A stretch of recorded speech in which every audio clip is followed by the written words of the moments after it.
Hello everyone, this is me Tarkita. আসসালামু আলাইকুম। আশা করি সবাই ভালো আছেন। আলহামদুলিল্লাহ আমিও ভালো আছি।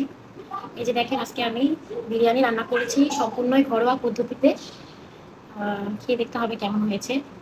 তো আজকে এই রেসিপিটা আপনাদের সাথে শেয়ার করব। চলেন দেখে আসি।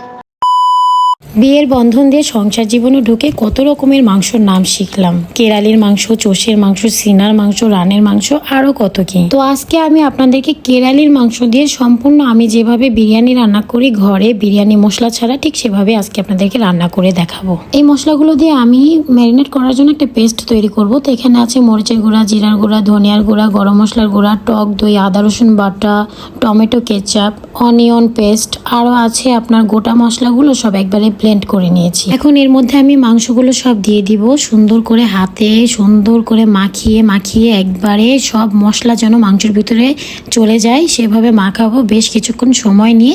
তারপরে এটাকে আমি ঢেকে কিছুক্ষণ রেখে দিই। এদিকে হাঁড়িতে আমি আমার পেঁয়াজগুলো বেরেস্তা করার জন্য সুন্দর করে লাল লাল করে ভেজে নিয়েছি। আলুগুলো হালকা একটু ভেজে নিচ্ছি। এই যে দেখেন আমার বেরেস্তা এবং আলু ভাজা অলমোস্ট ডান।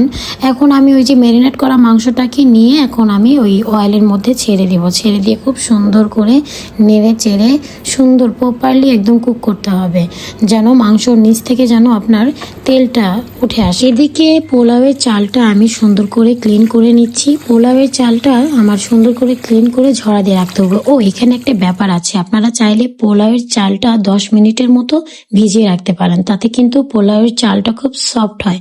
তো এই যে দেখছেন আমার মাংসর থেকে মাংসরই পানি উঠে গেছে। তো আমার মাংসটা একদমই রান্না শেষ। এটা দেখেন কি সুন্দর কুক হয়ে গেছে, নিচ থেকে কিন্তু খুব সুন্দর অয়েল উঠে গেছে।